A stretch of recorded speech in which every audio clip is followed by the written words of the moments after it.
I would like to thank all of those joining us in our social media platform.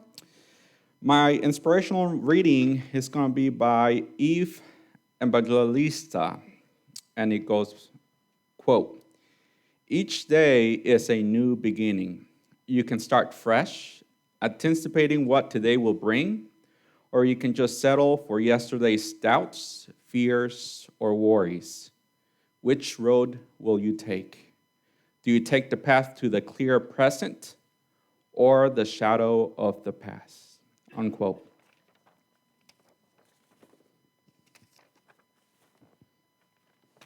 All right.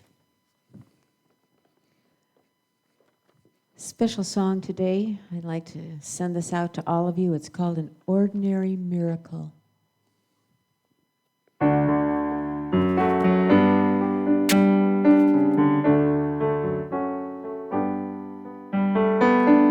It's not that unusual when everything is beautiful.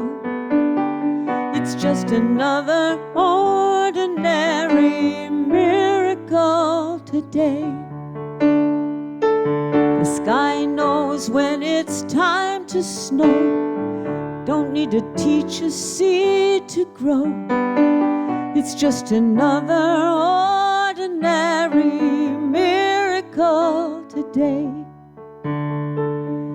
Life is like a gift, they say, wrapped up for you every day.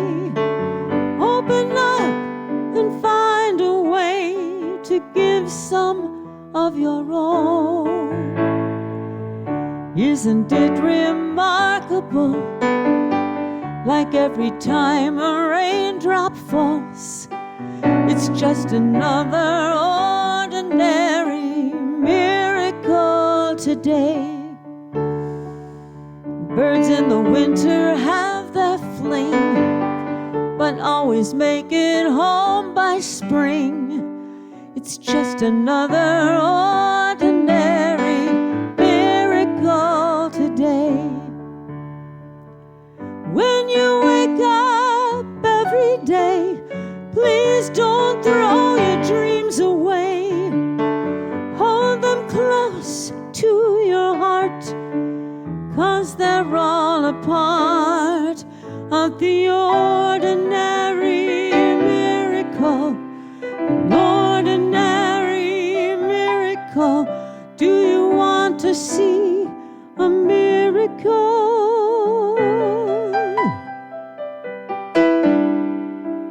It seems so exceptional that things just work out after all. It's just another ordinary miracle today. The sun comes up and shines so bright and disappears again at night. It's just another ordinary miracle today.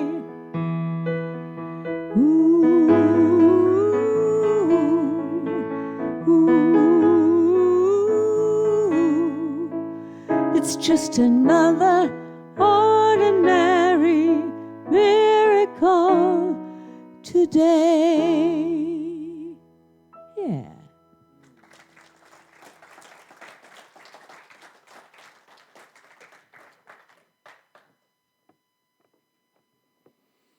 And welcome to everyone again this morning. We are at the beginning of a new month, as everyone knows, and we're getting a little cool touch to the beginning of spring here in Florida. So enjoy it. Enjoy it. Because those of us who live in Florida know that it tends to get a tad warmer in due course. So every day, I think, as Carol has so lovingly presented, is a miracle. Yes, an ordinary miracle, but a magnificent miracle that we live in as far as this world itself is concerned. My scripture is taken from the book of Revelation, in which I will offer a brief quote. And I say unto you, there is a new beginning for you, unquote.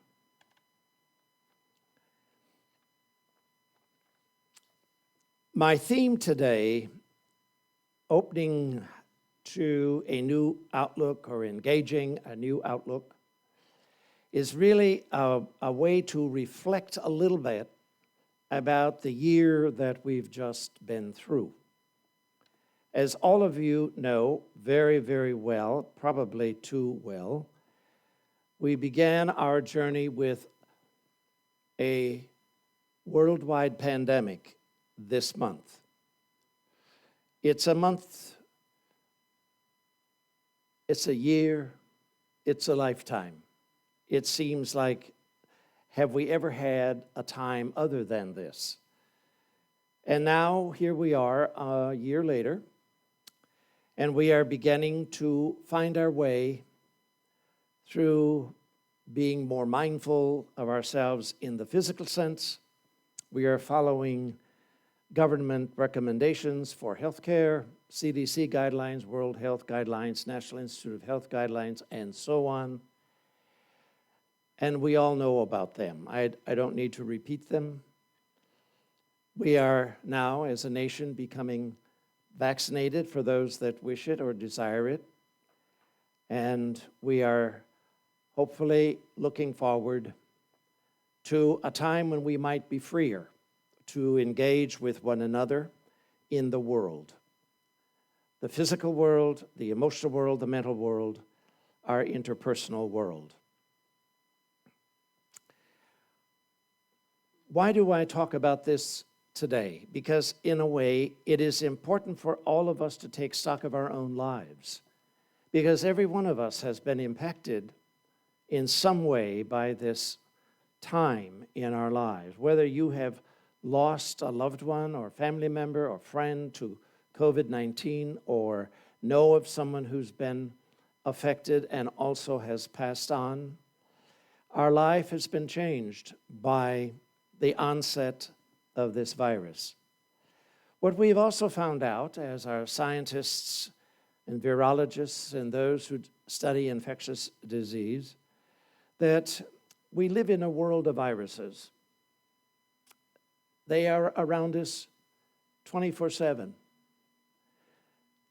A lot of people don't like to think about the fact that we have viruses in our body, and they help to maintain our health. And when they're in balance, they do a good work. When they're not in balance, they do a destructive work. And we're learning about how to be healthy in our outer life. It has to do also with being more respectful of one another, of ourselves, taking more care for our health, our immunity, and honoring many of the things that we have learned in many instances a very long time ago. And I'm not going to offer any kind of formula because I really don't have a formula. It's not mine to offer. It's each person's right to discover that in his or her own way. But as a result of this viral environment that we live in our own nation, and the world lives in its environment as well, we need to have something that's new in our lives. And what do we have to draw on? As a ministry, we have a belief system that I think is very supportive. And the support in this idea is that the presence of life, this power we call life itself, God, the source of all life, invisible and yet available to each and every one of us, is available wherever we are. It's available. And we're reminded that we need to call on it. It's certainly one of the reasons that we offer healing service and services and programs here at the temple, not only on Sunday, but throughout the week and throughout the year. I invite you to take advantage of that.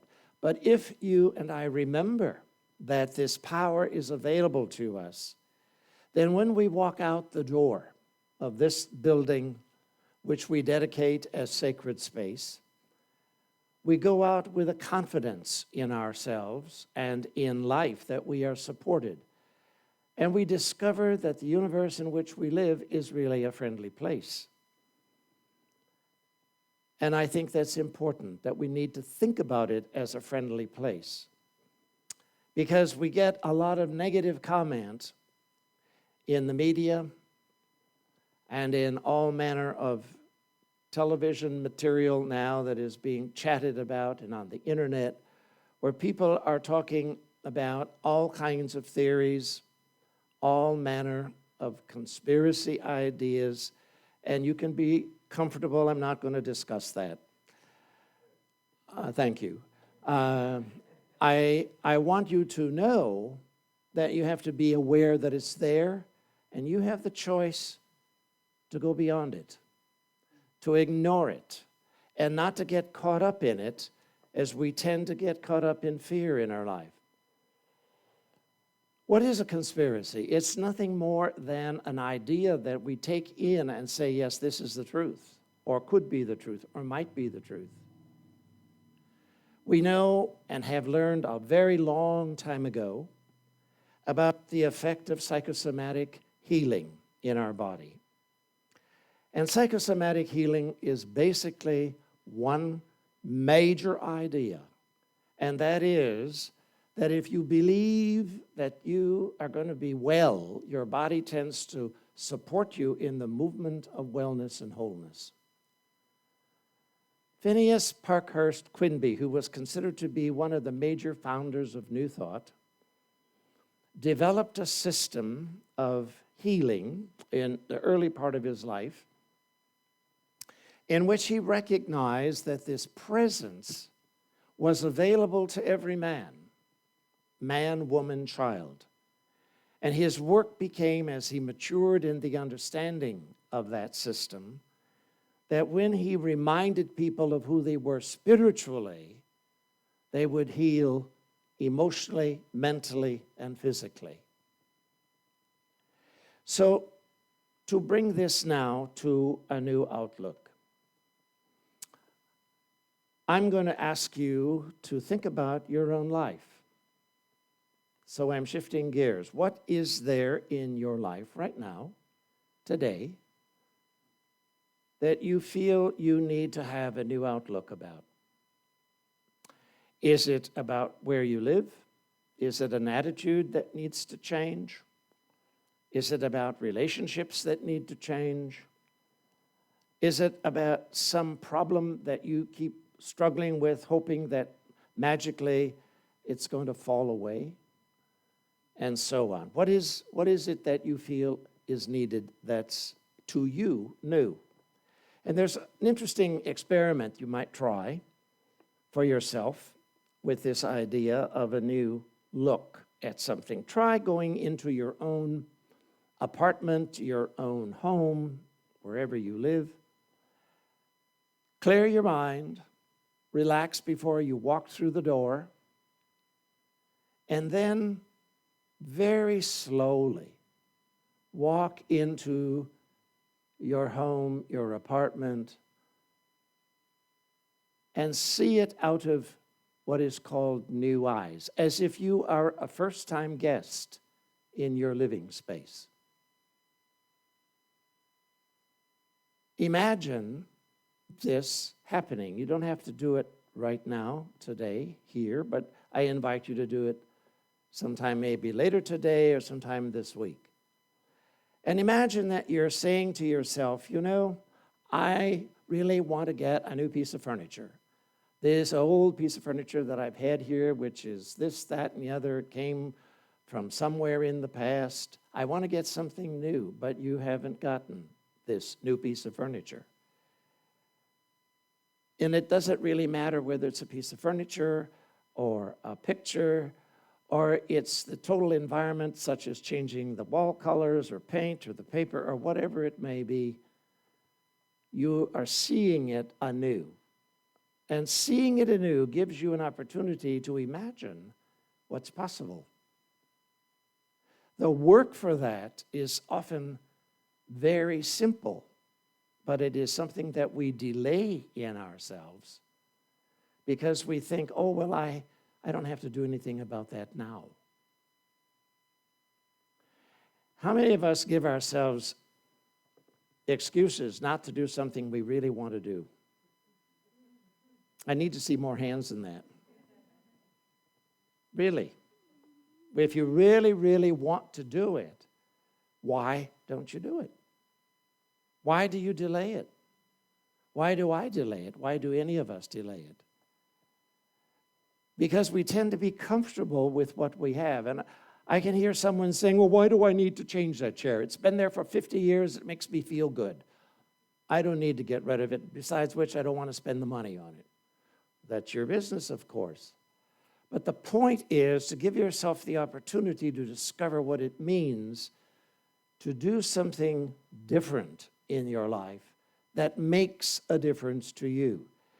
I think our life is better framed when we individually look at what makes the difference to us. Maybe we want a new group of friends in our lives. We're happy with the stuff in our life, but we need or want a new group of people. And if you and I keep doing the same thing, going with the same group, hanging out with the same friends, we don't get to meet new friends. It means you have to be willing to go to a new organization, volunteer in a new organization or a different environment with a group of people that you've never been with before, older, younger than yourself. In other words, newness means you try something you haven't done before. They now say, the research is really becoming much more clear, that as we get older in chronological age in our life, we need to keep our brain active. I'm sure many of you have seen some of the research. There are very interesting programs on many different kinds of television presentations, in news reports, in books, and certainly on CDs as well. So there's a lot of research that's been coalesced about brain development. And the idea that we have to experience dementia, Alzheimer's, or forgetfulness because we now have crossed some kind of barrier called 70 or 75 or 80 or 85 or 90 or whatever is no longer true. The men and women who are doing the science say that there are three things that we need to do to keep our brain young and active. They're not new, but here they are. Number one, most important, is re-engage in your own life. Don't put it on hold and leave it for the future. Your life is in your hands, not in the hands of another man, another woman, a family member, a friend, your partner, your wife, your husband, your son, your daughter, whoever. It's in your hands, my hands, our hands. Engage in your own life. What does that really mean? Think about it. What do you have an interest in your life that's challenging to you, creative to you? How about a new course or a new class or a new subject that you might want to explore, a new skill that you might acquire? Second, everybody's going to laugh when I say this one. How about exercise? All right, let's say it together. Exercise. I didn't get a whole big response on that. Exercise. Exercise. That means get up and move. Move. Move, move, move. Right now, stand up and move. Just move your body. Move your body. Shake whatever is needing shaking. I'll just put it that way. Okay? All right, move the body. Move your legs. Move your feet. Move your head. Move your back. Stretch. Walk. All those wonderful things that we have been hearing about forever. This is not news. You can be seated. Thank you. And this is only the beginning of your exercise for today.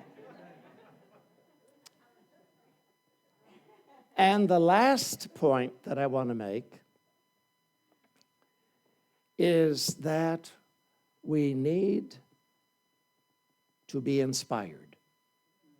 We need to be inspired. Because many of us don't have anything in our lives that inspire us anymore. And that doesn't mean that we have to find a new lady in our life for romantic involvement. Nothing wrong with that, of course. Or new gentleman. Again, nothing wrong with that. But it's not just about a personal relationship. It's about finding in your life that which touches you, where you can lend your support to something that inspires you. That's how we stay young and how we can get to 90 and 95 and 100. Find a stairway and climb it 10 times a day. And you're going to say, oh my goodness, I'll never make it. Yes, you will. You may make it only one step at a time, but by the time you get to the end of a week or two, you may get it all the way up and down again. Because that gives your body movement and it gives your heart a reason to pump blood to all parts of the anatomy.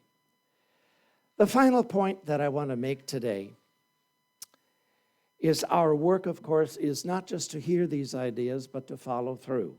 And follow through is really the key. So once we have the idea, then we really have to decide whether we're going to follow through or not. It's not enough to think about it. I love the expression with various things that we hear in the world when people say to us, oh, I think this is really a great idea. And the response from the listener is, well, I will think about it. I will think about it. How many of us have heard ourselves say that? I will think about it. Does that mean for 5 minutes?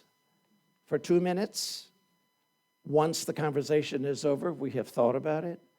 Or do we think about it for the next week or 2 or 3? Or do we actually follow through if it's something that really speaks to us? Only you, only I can decide what that is. I have a story I want to conclude with today, which is related to what I'm saying, but in a very broad way. It's written by a man by the name of Ralph Archibald. Quote, for the past 20 years, I have spoken to all kinds of audiences in the character of one Benjamin Franklin. Even though the majority of my engagements are before corporate and convention audiences, I still like to talk to school groups.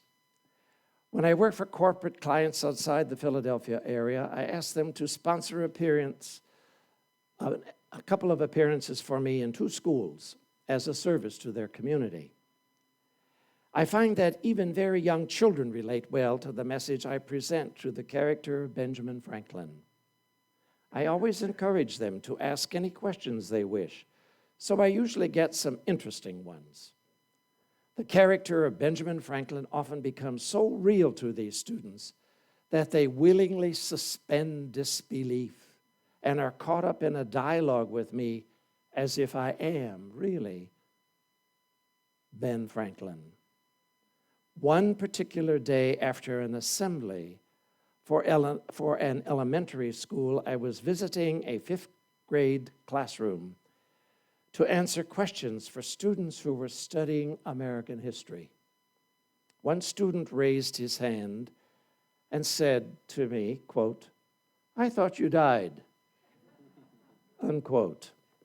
This was not an unusual question, and I answered it by saying, well, I did die on April 17th in 1790 when I was 84 years old, but I didn't like it, and I'm never going to do it again.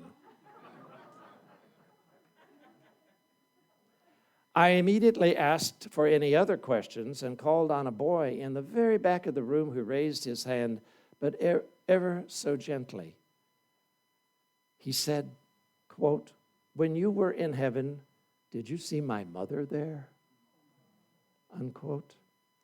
My heart stopped.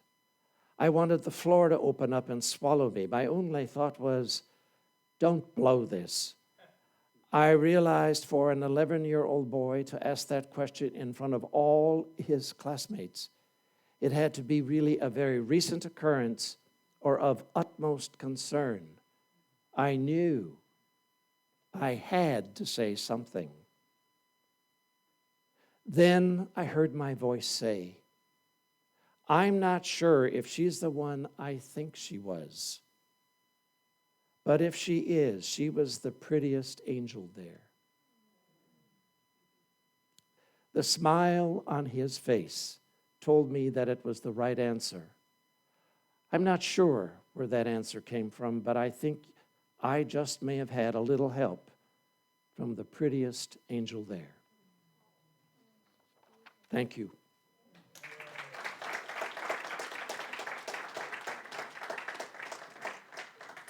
Well, good morning to you.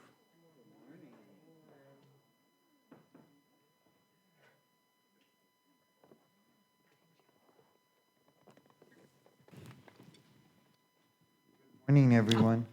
So today we had a combination of wonderful things, but they came in with the Great Awakening and talking about chakras. So I thought it would be fun for us to go through them and go through all the chakras in the body and the Christ energy, and I'll let them share. Good morning. How are you guys? So today, I walked in because I was really happy to see Andrew and everyone else because I haven't came in a while. So I walked in, I was just telling him about everything I had learned since I left. So he was like, okay. So he goes in the closet and he pulls out this. So we go back and he puts on a show. Oh, and this. And we drew these. So he puts on a show and we learned about our chakras and we talked about them. But today I learned something I actually didn't know. Did you know if you drink onion and banana juice, it clears out all of your chakras? Yeah, but As the young avatar said, yuck. But I enjoyed spending time here at the temple today, and I'm probably going to come back next weekend.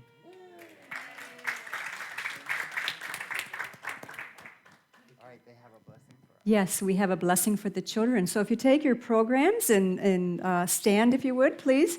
And together we're going to share this wonderful blessing for our children today. And together, we honor you, we bless you, we behold the presence of God within you. And so it is. Thank you. God bless you. Yes, and please be seated at this time. Thank you, children. And now, Carol and Alex sing a wonderful song that I think most all of us know. It's in every one of us. Right. Oh, except before we do that, we are actually going to do the tithes and Okay. offerings. I'm going to give you one to give to our ushers. And then we have, if two ushers would come forward, please.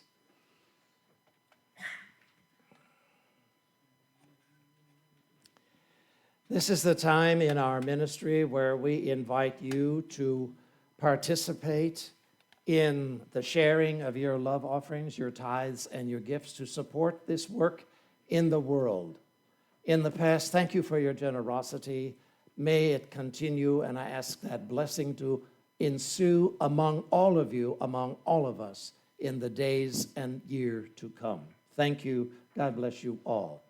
Carol? All right. Like Carmen said, Reverend Carmen said, this is called It's in Every One of Us. And if you've been around metaphysics for a while, you have heard the song before. And you might hear some lyrics that you remember, but you're going to hear some different lyrics because the lyrics to this song were done by our own associate pastor, Reverend Lucis, Reverend Carmen Lucis. So I want you to listen really carefully to it. It's beautiful, beautiful.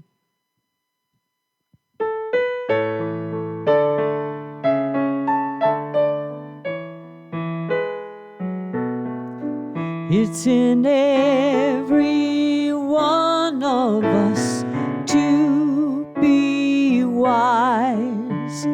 Find your heart, open up both your eyes. We can all know everything without ever knowing why. It's in every one of us, you and I. It's in every one of us. Don't you agree? When you find your heart, you awaken your eyes to see. When we all plant seeds of truth, love's the answer to why and how. It's in every one of us, here and now. It's in every one of us. I just remembered, it's like I've been sleeping for years. I'm not awake as I can be, but my seeing is better. I can see through the tears. I've been realizing that I bought this ticket and watching only half of the show. There is scenery and lights and a cast of thousands who all know what I know, and it's good that it's so. Love's in every one of us. Let your spirit glow. Love is light and changes the world, you know. Take it with you now as you grow. Help each one to know their worth. Let your heart shine inside out and change the earth. God's in every one of us. Show you care. Change the world that we all must share. For God's love is here in us now, and she loves us all the same. God's in every one of us. Praise her name. God's in every one of us. Praise her name.